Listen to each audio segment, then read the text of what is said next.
Halo, perkenalkan nama saya Andaru Ilham. Saya dari kelas SI 4406 akan menjelaskan tentang ERP dan SAP. ERP merupakan sebuah konsep untuk merencanakan dan mengelola sumber daya sebuah perusahaan. Terdiri dari 3 elemen yaitu enterprise, perusahaan, resource, sumber daya, dan planning, perencanaan.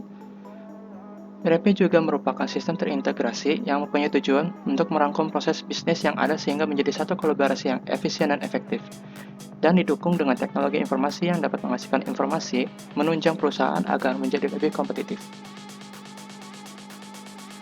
Dalam perangkat lunak SAP yang selalu digunakan perusahaan, ada berbagai macam modul-modul yang dapat dipakai. Dari beberapa modul yang ditawarkan, ada beberapa modul yang paling sering digunakan oleh perusahaan. Yang pertama adalah FICO atau Finance and Account Controlling, menggabungkan standar akuntansi, manajemen uang kas, ledger umum, konsolidasi, yang mana tujuannya untuk membuat laporan keuangan. Akuntansi biaya terdiri dari cost center accounting, analisis keuntungan, dan juga elemen cost accounting.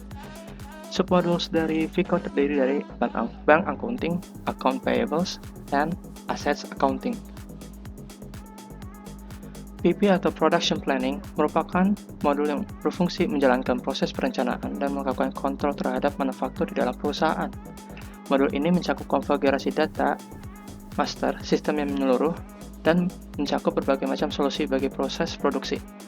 Submodul dari Production Planning terdiri dari Demand Management, Material Requirement, Production Planning. MM atau Mineral Management merupakan modul SAP yang tujuannya membantu proses pembelian atau procurement serta membantu dalam manajemen inventaris. Modul ini juga bisa diintegrasikan dengan modul SAP lainnya. Submodules Material Management terdiri dari Material Planning, Purchasing, dan Inventory Management. Sales and Distribution merupakan modul untuk peningkat efisiensi dan aktivitas operasional perusahaan berkaitan dengan pesanan pembeli. Modul ini pun juga bisa diintegrasikan dengan modul lainnya seperti FICO, MM, dan PP. Submodulnya terdiri dari Sales Support, Shipping, dan Billing. HR atau Human Resources merupakan modul yang mempunyai manfaat melakukan integrasi terhadap semua proses dalam departemen itu sendiri. Proses tersebut mulai dari aplikasi atau registrasi, administrasi para karyawan, manajemen waktu, pemenuhan gaji, dan lainnya. Submodules HR terdiri dari Organizational Management, Recruitment, and Payroll Accounting. CRM atau Customer Relationship Management adalah modul yang menyediakan informasi yang lebih baik berhubungan dengan pelanggan. Selain itu membuat perusahaan mengerti tentang bagaimana konsumen puas terhadap pelayanan perusahaan. CRM juga membantu memperbaiki kualitas servis, menyelesaikan masalah secara tepat waktu, dan meningkatkan hubungan yang lebih baik dengan konsumen. Submodules dari CRM yaitu Opportunity Management dan Lead Management. Quality Management merupakan modul yang untuk mengecek kualitas dari serangkaian proses yang terjadi dalam bidang logistik. Submodulnya terdiri dari Quality Planning, Quality Control, Process Inspection. Dan terakhir adalah Project System. Modul ini digunakan untuk mengintegrasikan semua proses dari perencanaan proyek eksekusi dan juga kontrol perusahaan.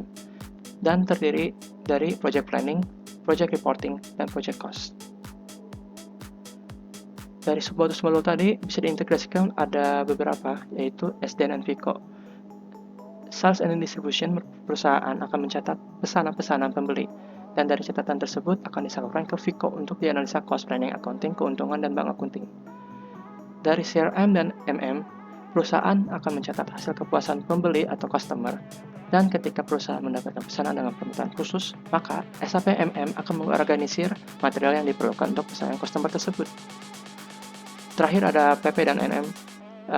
MM akan meminta data dari Project Planning untuk melihat raw materials yang dibutuhkan ketika semua sudah dicek dan diafirmasi.